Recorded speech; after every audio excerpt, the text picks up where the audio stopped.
नववीं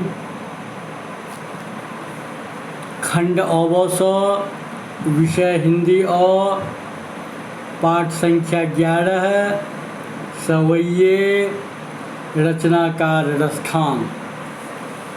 देखिए, इस धरती पर एक से बढ़कर एक भक्त हुए हैं। कोई राम के, कोई कृष्ण के, कोई हनुमान के, कोई महादेव के, कोई सरस्वती के, कोई लक्ष्मी के, कोई दुर्गा के, कोई पार्वती के। ईश्वर के ही अलग अलग रूप हैं। कहा जाता है रसखान को श्रीनाथ जी के मंदिर में भगवान श्री कृष्ण के साक्षात दर्शन हुए थे और कृष्ण के प्रति उन्होंने अपने जीवन को न्योछावर कर दिया। कृष्ण की भक्ति में वे भाव विभोर हो जाते थे। यूँ इनका मूल नाम था सैयद इब्राहिम, लेकिन हिंदी साहित्य जगत इस नाम से लगाव नहीं रखता। हिंदी साहित्य संसार तो रसखान को जानता है। मुसलमान होते हुए भी कृष्ण के अद्भुत भक्त ठहरे रसखान। दिल्ली के निकट सन 1548 में इनका जन्म हुआ था। कृष्ण के प्रति गहरी आस्था को देखते हुए तत्कालीन आचार्य स्वामी विट्ठलनाथ ने इन्हें अपना शिष्य बनाया, इन्हें दीक्षा दी। रसखान ब्रजभूमि में आकर बस गए और कृष्ण की भक्ति करते करते सन 1900 है ना, उनकी मृत्यु हुई सन 1628 में।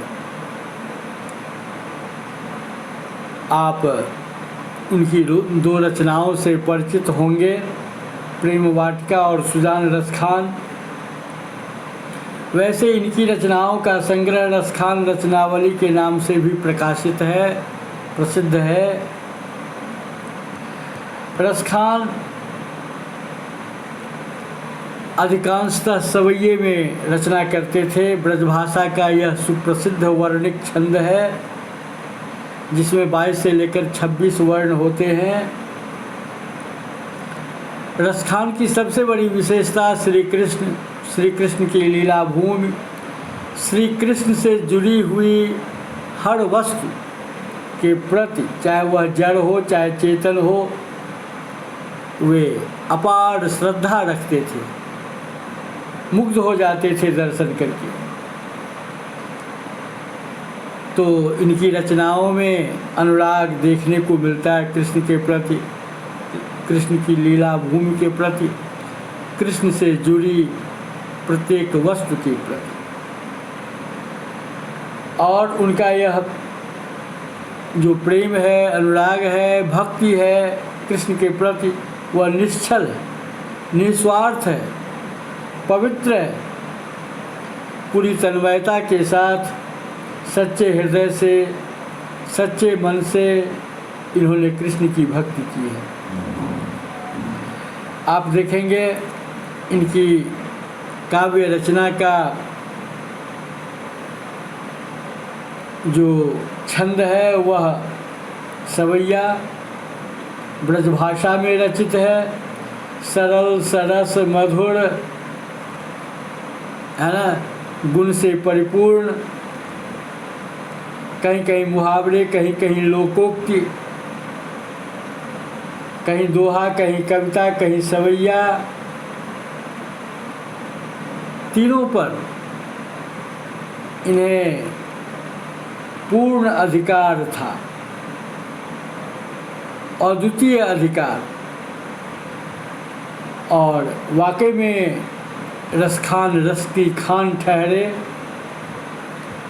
अगर इन्हें रस की खान कहें तो कोई अतिशयोक्ति नहीं, वास्तविकता है। आपने रसखान के पहले और दूसरे सवैये को देखा है। आज हम इनके तीसरे सवैये को देखेंगे। देखिए क्या लिखते हैं।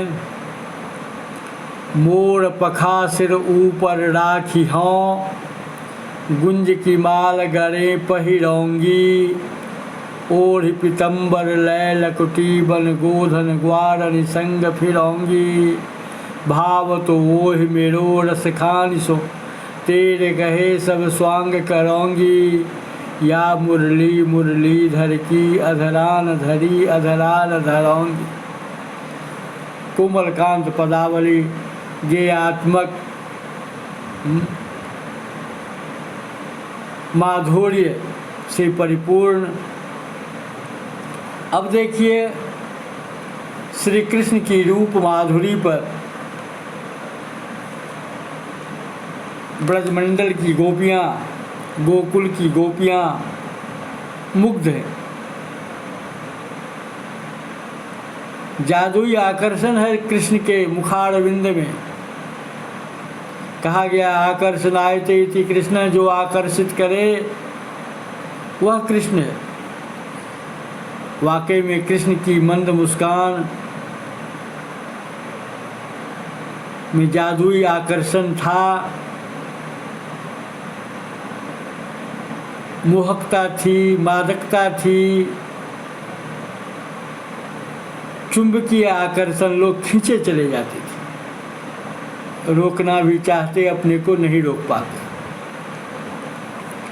तो कृष्ण के रूप सौंदर्य पर मोहित एक सखी दूसरी सखी से कहती है, एक गोपी दूसरी गोपी से कहती है, अरे सखी जानती हो मैं कृष्ण की ही तरह अपने माथे पर, अपने सिर पर मोर के पंखों का मुकुट धारण करूंगी, पहनूंगी,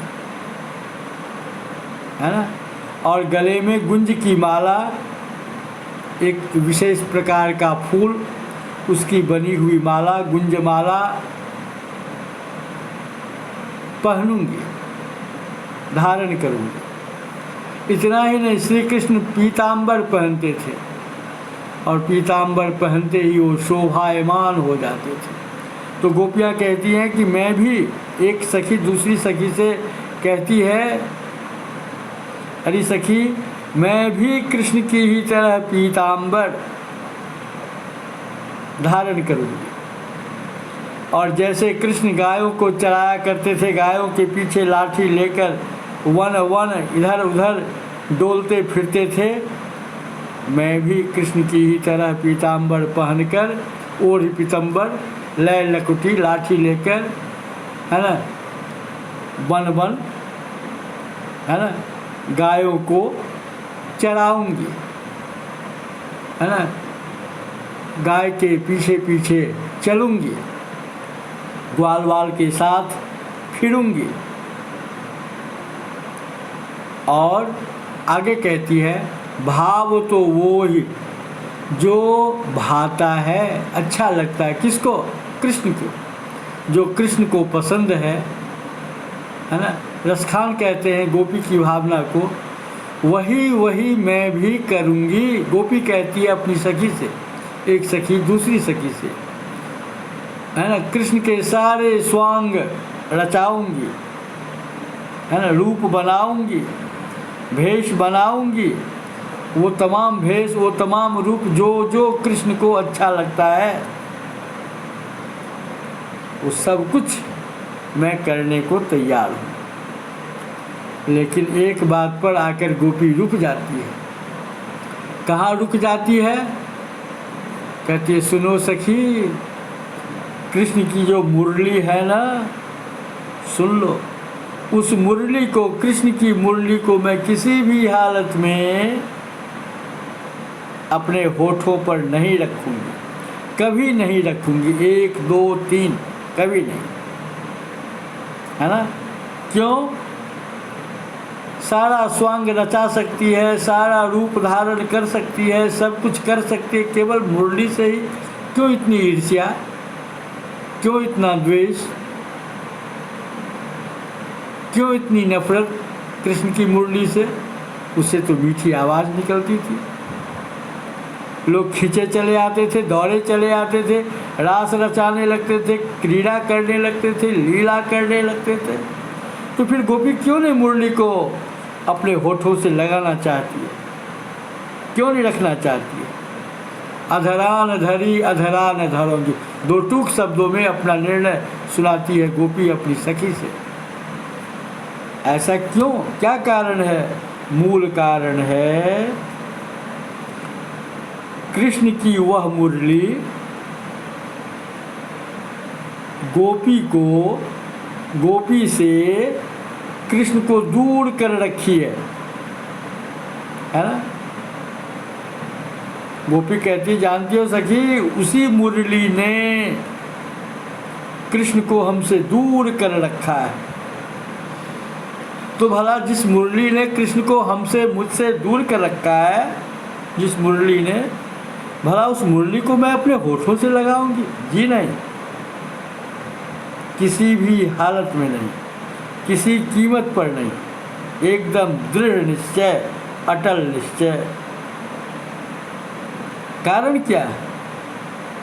गहराई में जब जाएंगे आप तो पाएंगे गोपी मुरली को सौतन समझती है ना? इसलिए ईर्ष्या है, इसलिए द्वेष है, इसीलिए मुरली से वो किसी भी हालत में अपना नाता नहीं जोड़ना चाहती, किसी भी हालत में मुरली को अपने होठों से नहीं लगाना चाहती, हमेशा दूर रखना चाहती है। तो कृष्ण के सौंदर्य पर भले ही गोपी मुग्ध है, कृष्ण के रूप को धारण करना चाहती है गोपी, अन्य गोपी भी, लेकिन कृष्ण की मुरली को सौतन समझती है गोपी, इसलिए ईर्ष्या करती है, इसलिए होठों से दूर रखना चाहती है, किसी भी हालत में अपने होठों पर, है ना, उसे नहीं रखना चाहती, नहीं बजाना चाहती। कितनी बड़ी भावना, रसखान देखिए, कितनी बड़ी कल्पना करते हैं, है ना, कि सारा स्वांग, सारा रूप धारण करना यहाँ तक तो मंजूर है, लेकिन मुरली किसी भी हालत में।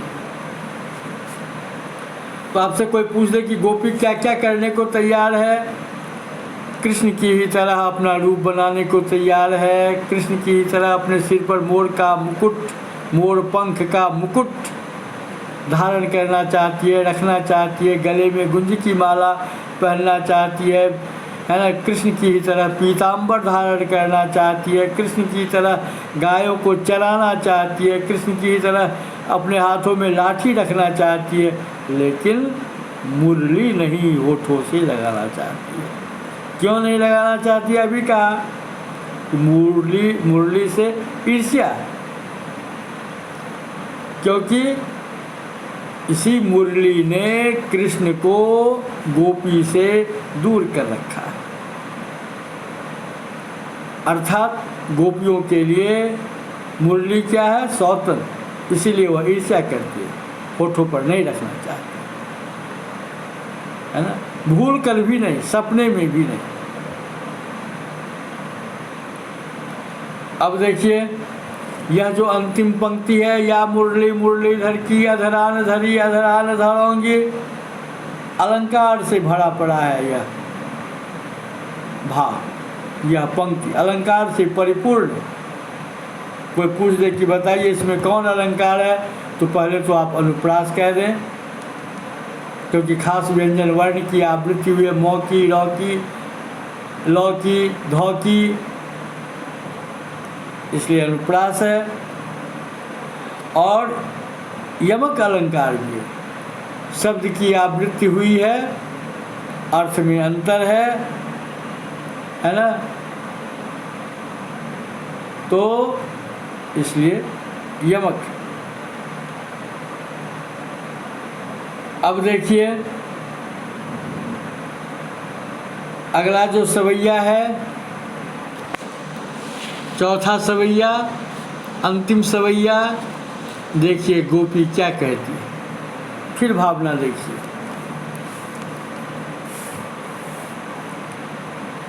पहले पढ़िए, कान निदय अंगुरी रहिबो, जब ही मुरली धुनि मंद बजय है, मोह नितानन सो रस खानी, अटा चढ़ी गोधन गए है तो गए है, तेरी कहो सिगरे ब्रज लोगन, काल को कितनो समझे है, माई रिवा मुख की मुस्कान संहारी, न जय है न जय है न जय है। कोमलकांत पदावली गेयात्मक माधुर्य गुण संपन्न है ना। इस चौथे सवैये को देखिए क्या कहती हैं गोपियाँ। कृष्ण की मुरली, मुरली की मधुर ध्वनि, कृष्ण की मोहक मुस्कान, अद्भुत रूप, मुग्ध हैं गोपियाँ। लेकिन गोपियों के निर्णय पर आइए, क्या सोचती है गोपी और अन्य गोपियाँ क्या सोचती हैं। रसखान की भावना से, रसखान की आँखों से, रसखान के हृदय से देखने, सुनने, समझने, गुनने की जरूरत है। एक सखी कहती है दूसरी सखी से, एक गोपी कहती है दूसरी गोपी से, अरे सखी सुनो। जैसे ही श्री कृष्ण मधुर धुन में मुरली बजाएंगे, वैसे ही मैं अपने कानों में अंगुली डाल लूँगी। क्यों? ऐसा क्यों कहती है गोपी सखी? ताकि मुरली की ध्वनि कानों में नहीं आ सके। गोपी कहती है कि मैं अपने कानों में अंगुली डाल लूँगी ताकि कृष्ण जैसे ही मुरली बजाएंगे, मुरली की ध्वनि मैं नहीं सुन सकूं। क्योंकि मादक प्रभाव, मोहक प्रभाव, आकर्षक प्रभाव, असरकारी प्रभाव उस ध्वनि की थी, ऐसी शक्ति थी। कहती है सखी, जैसे ही कृष्ण अट्टालिका पर चढ़ेंगे, छत के ऊपर आएंगे, अटारी के ऊपर, है ना, अटाचर, अटारी पर, अट्टालिका पर, छत पर, महल पर, गोधन ब्रजमंडल में गाया जाने वाला एक प्रकार का लोकगीत, विशेष गीत, ब्रजभाषा का गीत। तो कृष्ण वह ब्रजभाषा, ब्रजमंडल के लोकगीत को गाते भी थे, बांसुरी भी बजाते थे। बांसुरी की मीठी धुन से गोधन की ध्वनि निकला करती थी, मोहनी तान छेड़ते थे। तो गोपी कहती है कि जैसे ही श्री कृष्ण ऊंची अट्टालिका पर चढ़ेंगे, गोधन गाएंगे, ब्रजमंडल में गाया जाने वाला एक प्रकार का विशेष लोकगीत, तो मैं कानों में अंगुली डाल लूँगी, अर्थात उनकी धुन से, तान से, लय से, माधुर्य से बेअसर रहूं, कोई प्रभाव मुझ पर नहीं पड़े। लेकिन अगले ही क्षण गोपी क्या कहती है सो सुनिए। कहती है, सुन लो ब्रजवासियों, मैं टेढ़ करके कहती हूँ, चिल्ला करके कहती हूँ, डंके की चोट पर कहती हूँ, क्या कि कल को अगर कोई मुझे समझाना चाहे, कितना भी समझाना चाहे, तो सुन लो, जान लो, कृष्ण की जो वह मीठी मुस्कान है ना, जिसमें चुंबकीय शक्ति है, आकर्षण है, जादुई शक्ति है। मुझे कोई कितना भी समझाए, लेकिन कृष्ण की जैसे ही मुस्कान मैं देख लूँगी, मैं वश में नहीं रह पाऊँगी, नहीं रह सकूँगी। निश्चय ही कृष्ण की उस मीठी मुस्कान का जादू है ना मेरे ऊपर चल जाएगा, है ना। उनकी मोहक मुस्कान को देख करके मैं अपने को रोक नहीं पाऊंगी, अर्थात कृष्ण से मिलने पहुंच जाऊंगी, चली जाऊंगी, है ना। अपने को संभाल नहीं पाऊंगी, नहीं संभाली न जाए मैं संभाल नहीं पाऊंगी। मतलब गोपियाँ लाख कोशिश कर लें, लाख उपाय कर लें, कृष्ण की मुरली की धुन को अपने कानों में आने से नहीं रोक सकती। कृष्ण की जो मोहक मुस्कान है, मादक मुस्कान है, माधुर्य मुस्कान है, उसका जो अचूक असर है, अचूक प्रभाव है, वह प्रभाव पड़ेगा ही पड़ेगा। लाख रोकना चाहे गोपी अपने आप को, अन्य गोपियाँ भी रोकना चाहें, अपने को नहीं रोक पाएंगी, नहीं संभाल पाएंगी, विवश हो जाएंगी और श्री कृष्ण से मिलने के लिए, महारास रचाने के लिए दौड़ पड़े। बड़ी ही मोहक पंक्ति लिखी गई एक जगह, वह बांसुरी की धुनिकानि पड़े कुलकान हियो तज भाजती है। जैसे ही कृष्ण की बांसुरी की है ना मोहक मुस्कान, ये मोहक धुन है ना कानों में पड़ती, गोपियाँ विवश हो जाती, सब कुछ छोड़कर, कुल की मर्यादा है ना हृदय से निकल जाती, गोपियाँ कृष्ण से मिलने के लिए चल पड़ती, सब कुछ छोड़, अर्थात आत्मा का परमात्मा से एकाकार हो जाता, तादात्म्य हो जाता। जैसे नदी अहरनिश दौड़ती है सागर से मिलने के लिए, आत्मा भी निरंतर है ना यह अभिलाषा रखती है कि परमात्मा से हमारा एकाकार हो, साक्षात्कार हो, तादात्म्य। तो इसमें कई शब्द आए हैं जिसे आपको जानना चाहिए। धेनु का अर्थ है गाय, मझारन मध्य में, बीच में, पाहन पत्थर, गिर पर्वत, छत्र छाता, पुरंदर इंद्र, खग पक्षी, कालिंदी यमुना, कूल किनारा, या इस लकुटी लाठी, कांवरिया कंबल छोटा सा कंबल, पुर नगर, लोक, तज डाड़ों, छोड़ दूंगा, तराग तालाब, निहारों देखूंगा, कोटिक करोड़ों, कलधौत सोना चांदी का बना हुआ महल, धाम भवन,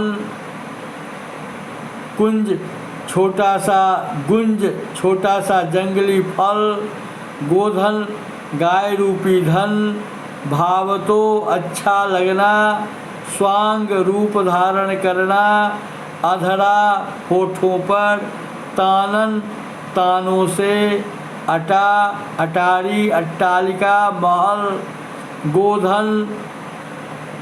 दूसरा, ब्रज मंडल में गाया जाने वाला एक विशेष प्रकार का लोकगीत, गए है गाएंगे, सिगरे सारे, संभारी संभाली, ये शब्दार्थ आपको जानना चाहिए। तो या मुरली मुरलीधर की अधरान धरी अधरान धरोंगी, इसमें अनुप्रास भी है, यमक भी है। यह जो रसखान की रचना आपने पढ़ी, सवैये आपने देखे, इसकी भाषा क्या है? ब्रज भाषा। और श्री कृष्ण की मुस्कान गोपी पर क्या असर डालती है? कृष्ण की जो मादक मुस्कान है, मोहक मुस्कान है, उसके प्रभाव से गोपियाँ विवश हो जाती हैं, अपने पर नियंत्रण नहीं रख पाती हैं और नहीं चाहकर भी कृष्ण की ओर खींची चली जाती हैं, दौड़ी चली जाती हैं, अपने को रोक नहीं पाती। तो आपने रसखान के तीसरे सवैये और चौथे सवैये को देखा है ना। अगले दिन हम लोग कैदी और कोकिला देखेंगे। माखनलाल चतुर्वेदी की एक कविता, जिन्हें हिंदी साहित्य संसार एक भारतीय आत्मा के नाम से जानता है, तो हम लोग कैदी और कोकिला आज़ादी आंदोलन की पृष्ठभूमि में लिखी हुई कविता देखेंगे अगले दिन। देखिए, अगर आपसे कोई पूछ ले काल ही को कितनों समझे हैं, है ना, यहाँ पर मैं तीसरी पंक्ति में चौथे सवैये में कोई पूछ ले बताइए इसमें कौन सा अलंकार है, तो आप देख रहे हैं काल ही को कितनों क अक्षर की आवृत्ति हुई है ना। तो आपको पता है ना कि कविता की किसी पंक्ति में जब कोई खास व्यंजन वर्ण दोहराया जाता है, तिराया जाता है, उसकी आवृत्ति होती है, तो वहाँ अनुप्रास अलंकार होता है।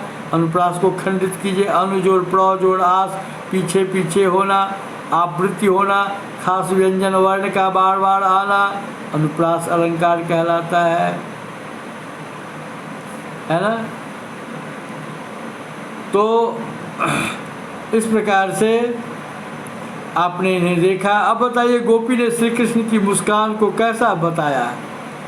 आपने इतना पढ़ा, सुना, देखा, समझा, गोपी ने कृष्ण की मुस्कान को कैसा बताया? आकर्षक बताया, प्रभावशाली बताया, अचूक असर है मुस्कान का, नहीं, जिसे कोई बच नहीं सकता, प्रभावशाली है ना। गोपी अपने पर नियंत्रण रख सके, क्या करना चाहती है? इसके लिए क्या करती है गोपी? क्या करती है? कानों में उंगली डाल लेती है।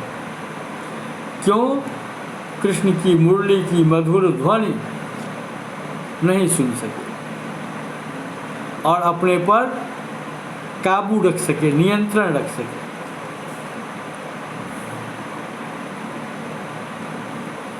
अब देखिए, गोपी स्वयं को कब नहीं संभाल पाती है, क्यों नहीं संभाल पाती है?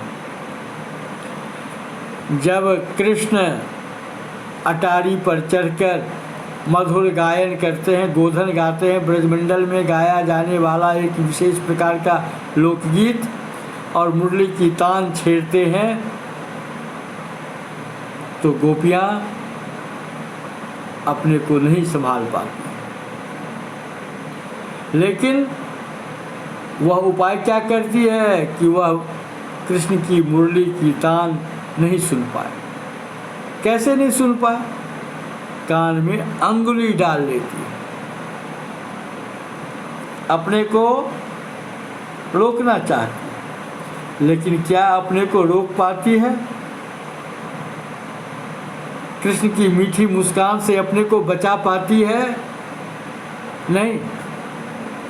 कृष्ण की जो वह मोहक मुस्कान युक्त मुखारविंद है, उसे देखते ही गोपियाँ विवश हो जाती हैं, अपने को संभाल नहीं पाती। कृष्ण की मुरली की जो मीठी तान है, भले ही कानों में अंगुली तो वह डाल लेती है, लेकिन क्या उस ध्वनि से अपने को वंचित कर पाती है? जी नहीं। मुरली की मधुर तान कानों में पड़ती ही है, ध्वनि पड़ती ही है और फिर अपने को नहीं रोक पाती। अब देखिए, वह गोपी जो है कैसे ब्रजमंडल के लोगों को कहती है कि टेढ़ कहो सिगरे ब्रज लोगन, टेढ़ करके ऊंची आवाज़ में, ऊंची तान में, डंके की चोट पर सुनाती है। क्यों ऐसा क्यों कहती है? क्या ज़रूरत है कहने की? देखिए, लोक लाज तो सब जगह है और नारी का सबसे बड़ा आभूषण है लोक लाज, है ना।